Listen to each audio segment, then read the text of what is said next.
American soldiers don't fight for freedom and haven't for a very long time. This is a common myth, and I'm not certain how it came to be, but I have a few ideas. Now, if you fought in the Revolutionary War, or you fought in the Civil War, you're dead.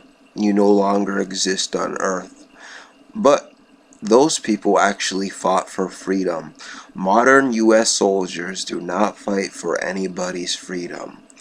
They may fight for the government's benefit, if you could call it that, but they don't fight for your constitutional rights. They don't fight for your freedom. They don't fight for anything like that at all. Now, many of them may think they do, but they've been bamboozled. They've been fooled, and it's so obvious and so clear.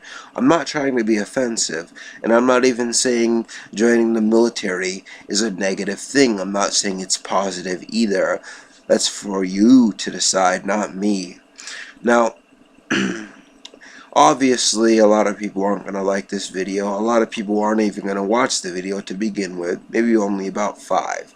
But the truth is, the reason why so many people join the military is because there's this notion that it's somehow inherently noble to fight for your country, even though there is no real fight to be had. It's a fictitious fight fabricated by the government. Okay?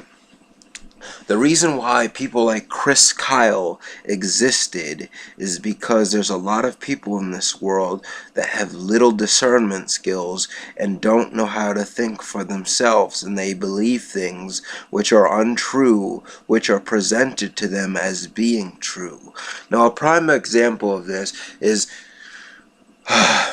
9/11. Okay, the truth about 9/11 is 9/11 was a crime committed on America, done by America. There was no Muslim terrorists.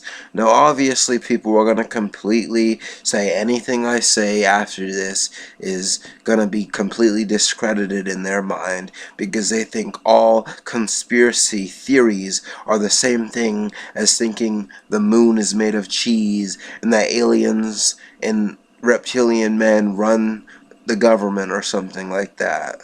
Okay? The reason why 9/11 was done, whether it was it was done by the fucking US government. That's the truth. Okay? Many people after this, it was played on the news repeatedly, day after day. You could see the fucking planes crashing into the buildings over and over and over and over. Now, if you ask people who fought in the Iraq War, many of them will say they joined the military because of this or events like this, so they wanted to protect their country. The truth is, the reason why 9/11 ever happened was it would give George Bush, okay, it would give him a reason to be able to start a war which was completely unnecessary, a war for oil, power, and greed. It has nothing to do with freedom. Neither have any other of these recent wars. Okay?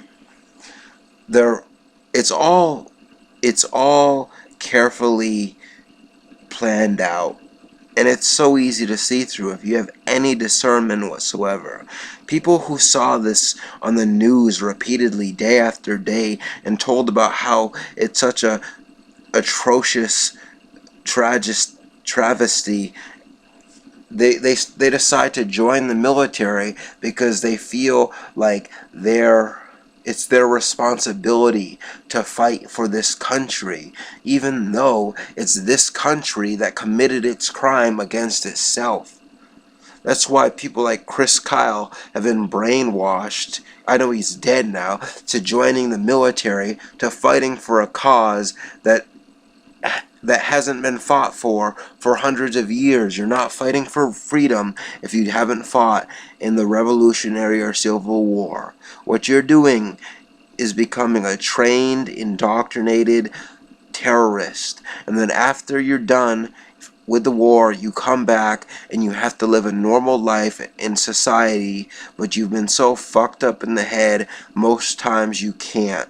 And because you've been brainwashed, and because people have, in general, have been brainwashed to thinking joining the military is some noble cause, you receive benefits in the real world. You have priority to certain benefits. No, I'm not even saying that's a bad thing, but people will say, well, how come veterans struggle so much after trying to reacclimate to society or re-assimilate to society? It's because they're fucked up in the head from killing and slaughtering people that are completely innocent, and you expect a trained killer who's not even smart enough to think for himself in the first place, to re-assimilate to society and somehow to be able to function properly. It's not going to work.